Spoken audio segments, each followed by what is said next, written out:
You ever had trouble communicating? Right? We're back on this topic again because this is like one of the most important topics of all time, how we communicate. And what we want to talk about today is how you find yourself stuck. You find yourself stuck in these lousy, horrible, awful, no good conversations, and you can't figure out why, and you can't figure out how to get out of them.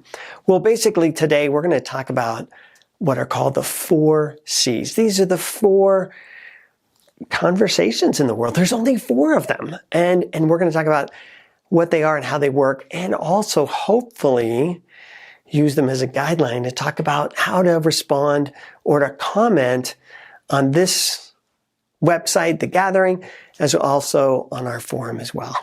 All right. If you're ready to learn more about communication, let's check it out.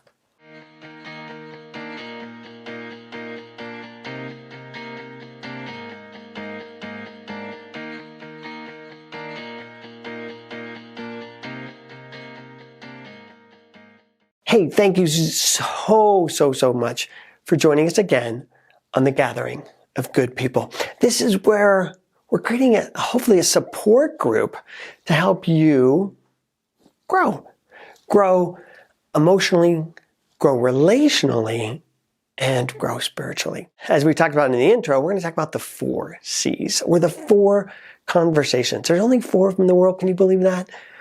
And if you could understand where you're falling in these 4 C's, you're going to better understand how to stay out of them, or particularly the bad ones. See, not all of our conversations are terrible. Not all of our conversations are bad, but they can get sideways soon enough. And so we're going to kind of dissect what makes them good, what makes them bad. Well, let me start with a couple I was working with the other day, and they were super stuck. Particularly he was. In the session, we were working on empathy skills. We're working on helping each other feel heard and understood. And in this particular moment, what was going on was that he was feeling super frustrated, and basically his feedback, his comment was, I'm just not feeling heard. Now, I am a kind of a third party, unbiased, hopefully most of the time, person in the session. And I'm listening to this conversation, and I'm usually interjecting and coaching and like, can we say this better? How about if we redirect that comment or rephrase that comment a little bit? So I'm in this session and I'm kind of coaching along, and I'm thinking she's doing pretty good. I'm thinking, what she's saying and how she's showing empathy and understanding is pretty much spot on. But he keeps coming back, nope, I don't feel heard, I don't feel understood. And then I'd have her rehash it again and see if she could show more, better understanding to what he was feeling. After doing that a couple times, I had to stop. I had to stop and ask, okay, what else is going on here? Because in terms of showing empathy and understanding, she's doing an okay job. Is it perfect? Probably not. But she's doing a pretty okay job, and she's rehashing what he's saying. And my goal is always to get them to see if they could better express their partner's feelings than their partner's doing. Because if you can do that, then you really got it. You're really listening if you can show better understanding. So I think she's doing a pretty good job. I think she's really bringing out some nuances, some ideas, some distinctions that he's even missed in his own sharing. And it's really helping him kind of process where he's at. But bottom line, he's still feeling unsatisfied. So I have to stop, take a time out, and go, what is going on with you? And as we talk about kind of where he's at and where, kind of where he's feeling frustrated, what turns out to be the issue is that his wife is saying, hey, I think, where I hear you coming from is that, when I made this comment the other day, you heard it as hurtful, or you heard it as a put down and an insult, and it really cut you to the quick. And he's like, yeah, but I didn't hear it that way. That's the way you said it. Okay, I think I know where we're stuck. See, in our 4 conversations, we can distinguish the different conversations not only by content, what's being said and how is it being expressed, but we can also identify these different 4 by our goal, our outcome. What are we wanting? What are we shooting for? And if we're not getting it, we're probably going to feel frustrated and feel upset like this guy was. The third way we can identify these different kinds of conversation is the amount of energy that's going on. And clearly, he had lots of energy going on. So I could pretty much tell he was pretty accelerated. So let's just walk through them real quick, and then we'll go back over the story and we'll kind of look at what's going on. So what are the 4 conversations in the world? Well, I call them the 4 C's.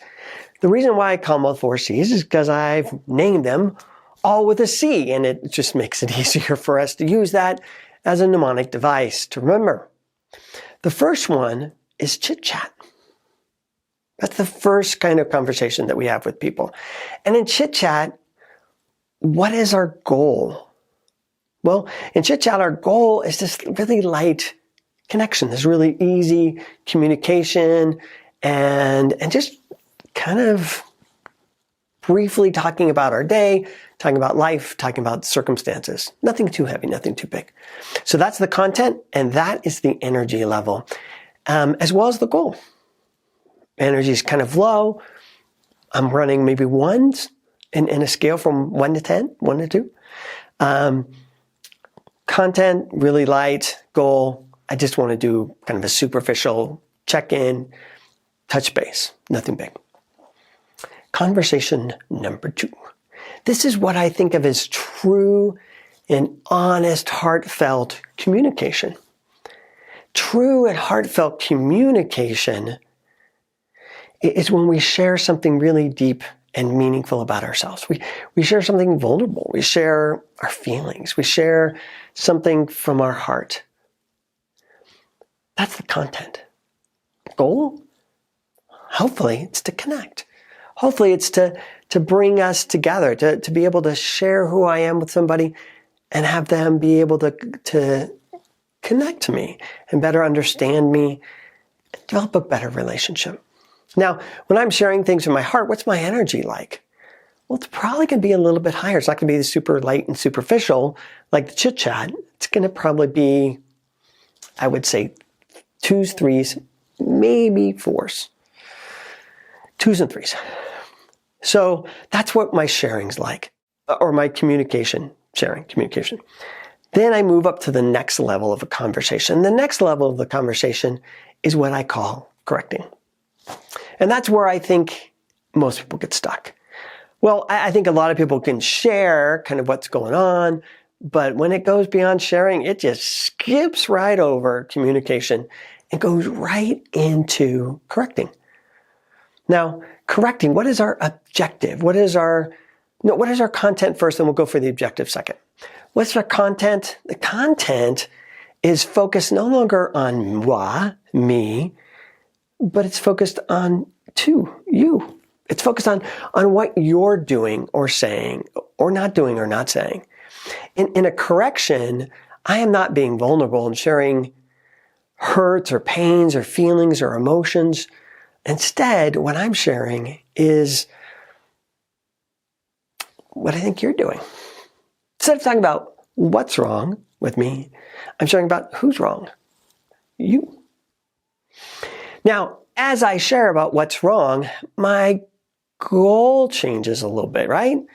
Instead of being vulnerable, instead of opening my heart like I do in communication and hoping to create intimacy and connection, when I'm correcting, what I want to do is I want to establish good guys and bad guys.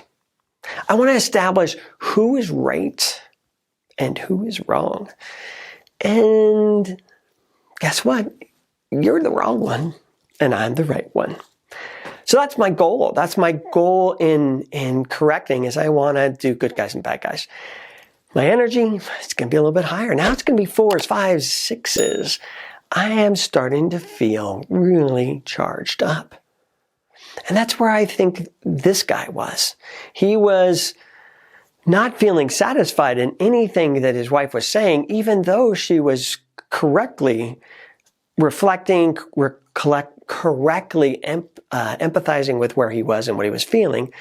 He wasn't having any of it because in his mind, she wasn't taking ownership. She wasn't saying, oh, honey, you were right. I was wrong. I screwed up. I shouldn't have done that. I shouldn't have said that. The way I communicate that was totally off base. I am a failure, or I failed. And until he heard those words, all of her empathy, all of her support, all of her understanding, all of her efforts to connect with him just weren't going to do it. He wasn't going to have any of it. Now, there is one more, remember? There's a fourth one. And the fourth one, luckily, they weren't into at that moment, but it wouldn't have taken much to get there. In the fourth kind of conversation, it's called combative. And it's combat. It's war. It's I want to hurt you because you've hurt me. That's my content now. My content is to say hurtful things. And oftentimes I say hurtful things I may not even mean. I may not even really feel on a general basis, but in this moment, oh yeah, I'm really mad. Spouses will often hear this kind of conversation. They'll think, well, this, what they're saying in anger, what they're saying in this combative mode, this is the truth. This is how they really feel. This is where they're really at, right? How many times have you done that? Well, I don't think that's really true. I think this is a highly, highly, highly emotionally charged state. Usually the numbers are now 7s, 8s, 9s, and 10s. I am just blowing my mind. I am so angry, so upset. I'm not talking rational. I'm not talking vulnerable or heartfelt or real anymore. I just want to hurt you because you've hurt me. That's my goal. And so I'm not going to relent. You could say, let me see if I can understand what you're saying. You seem really upset with me today. You seem really hurt. Yeah, I'm hurt. That kind of empathy, that kind of understanding is not going to fly. It's not going to go. I'm not going to hear it. I'm just going to shut it down. Even if my partner at this stage now says, okay, you're right. I'm still not going to come. I'm still not going to calm down. I'm still going to stay in the attack. Because that's not my agenda anymore. If I was in the correcting mode, okay, hearing those words, fight resolved. But now I'm in combat mode. And in combat mode, I just want to see them in pain. I want to see them hurting. I want to see them upset like I'm upset. And until I see that kind of deep, deep, deep pain and remorse, I'm going to keep poking that bear. Keep poking that sucker. Well, those are the 4 C's. And for us to help this poor guy get out of where he was stuck, is I had to help him see what his agenda was, see what he was shooting for, and help him to see that's not going to go anywhere. That's not going to get you what you ultimately want, which I think what we ultimately want, if we're in a halfway decent marriage, is connection. And my bet is, my bottom line is, my bet is that he feels like so many times the fight has gone the other way, where he's been wrong and he's had to pull his tail between his legs and he's had to, you're right, I'm a loser, I'm a failure. And for once, or maybe not once, but in this one circumstances, he's feeling like he's right. He's feeling like he's on the right side. And so I think that's where he was having trouble letting it go. That's where he was having trouble just getting communication with her, because he's never right. He never is the guy. He's always the guy being pointed out he's stupid, or he did something wrong, or he failed, or he fell apart somewhere.